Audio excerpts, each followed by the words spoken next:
Hey, more proof that Jake needs judgment. So this is going to be called Jake Needs Judgment Part 2. It's going to be Part 2 to the video that I did last Friday, the Friday that just passed. More proof that Jake needs judgment. And these curses, they're universal. It doesn't matter where Jake goes. The curses follow them. And the curses are heavy in these so-called black and Latino and Native American communities, man. That's why there's crime, drug use, prostitution, and just dysfunction, man.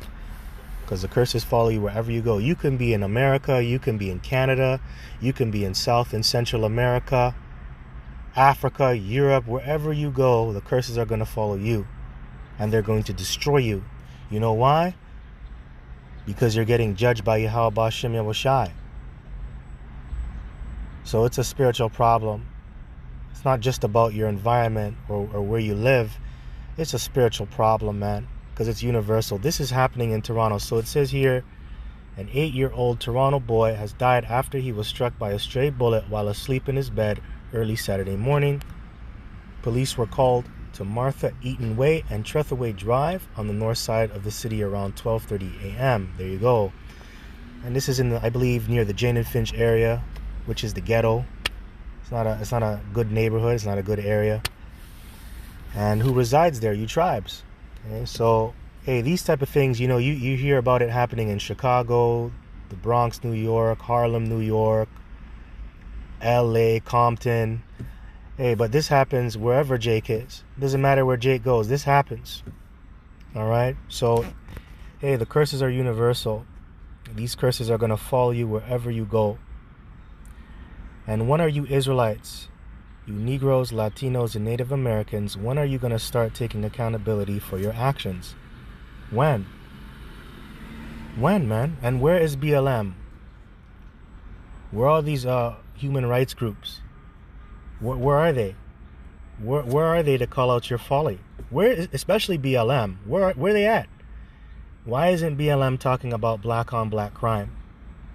You know, they'll push out this garbage and this rhetoric about you being oppressed and how you are facing systemic racism, the so-called white man, these other nations, they don't like you. But why aren't they calling out your bullshit that you're doing in your communities? You know why? Because there's no money in that. And it's just controlled opposition. Pressure from above and pressure from below.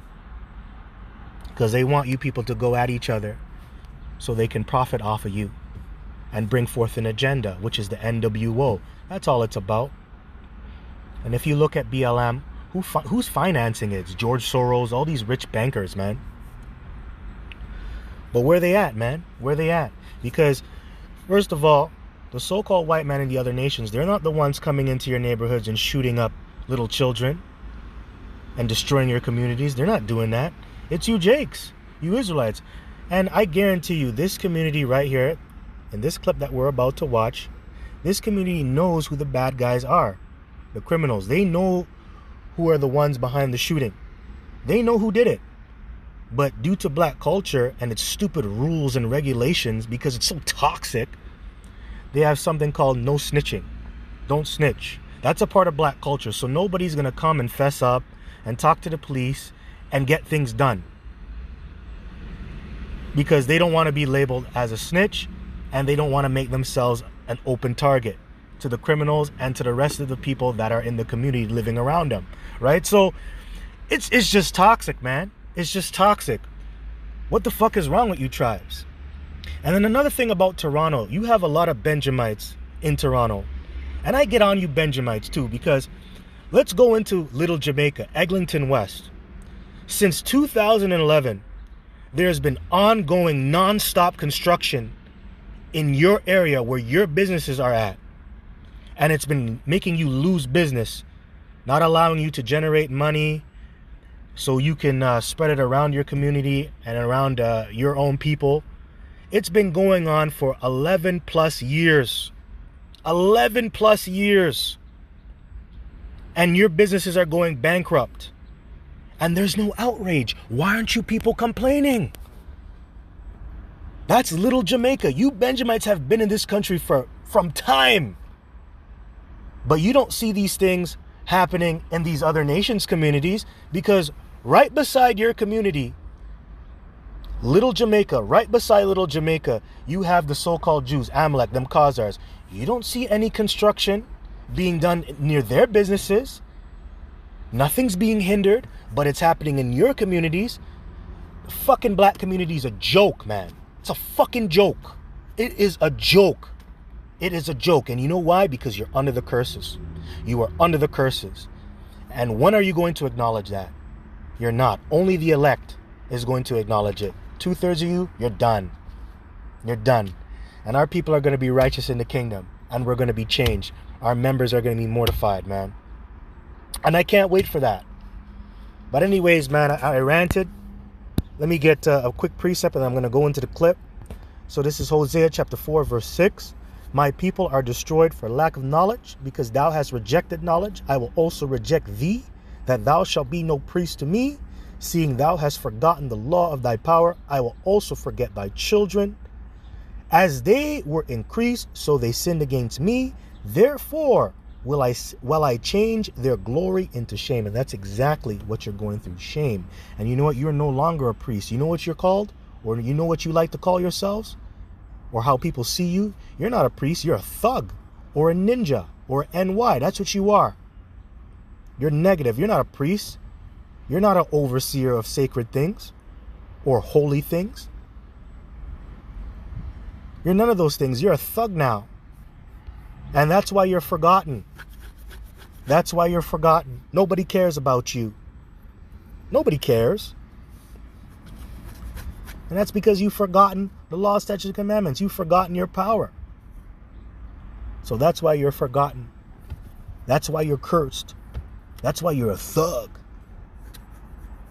Which you know, you shouldn't even be taking on that title of being a thug.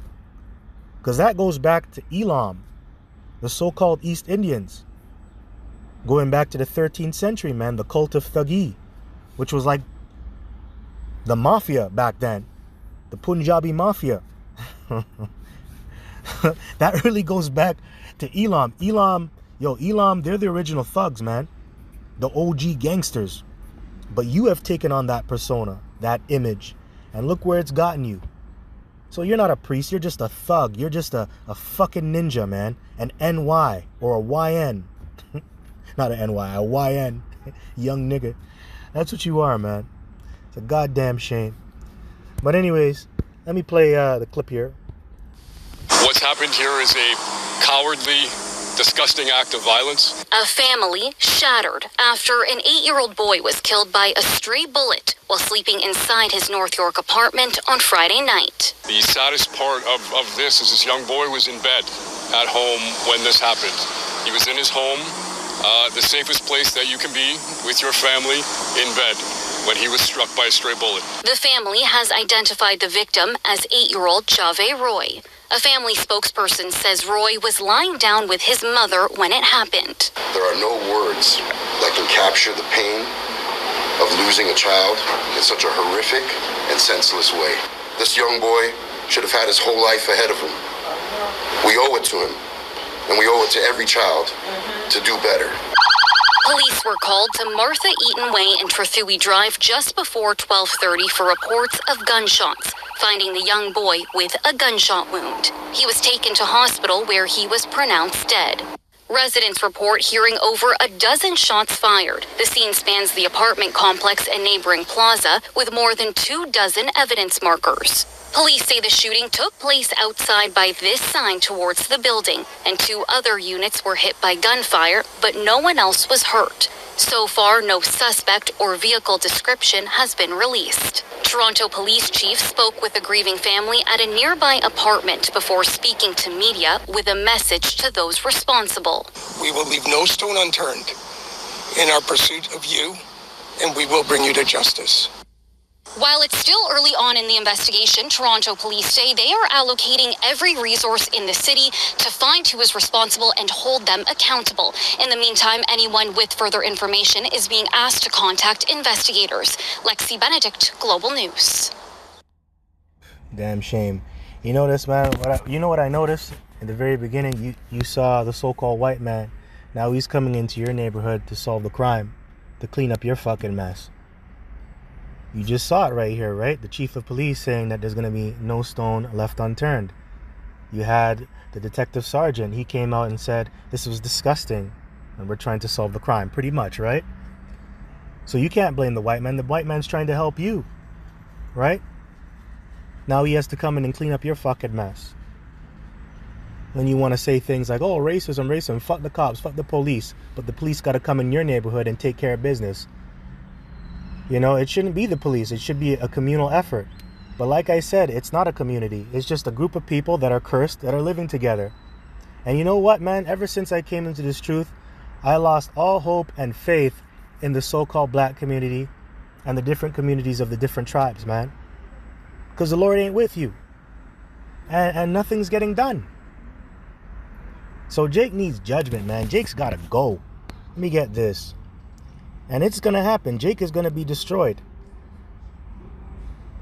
This is Zechariah chapter 13 and 8.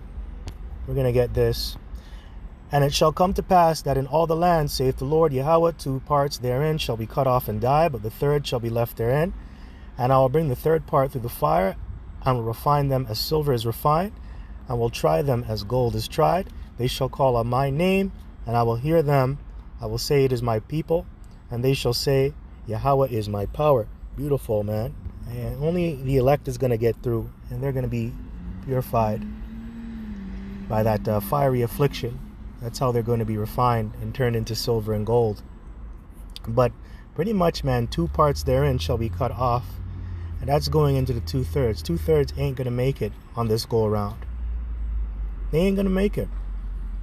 And we know it's the 2/3 that are in there causing the problems. These bird brain Negroes, man. Hey, man, you open up their minds right now. And I said this on the highways, I think last week. If you open up the 2/3 mind, okay, you Negroes, Latinos, and Native Americans, you open up their mind and you look what's in their brain and how they think. All they're thinking about is Trojan Magnums, Glock 9s, 2 + 2 = 5, Hennessy bottles, money, cars, clothes, and hoes. That's all a nigga knows. That's what they're thinking about, man. And as a result, you get destroyed communities. You get little kids shot up by stray bullets. You get crime in your community. You get stabbings, prostitution, drug use. That's what you're getting. That's what you're seeing. And that thing is universal. Right? But you can thank black culture and your wickedness, man. Jake is finished, man. Jake is done. Let me get another one. This is Jeremiah 5 and 26.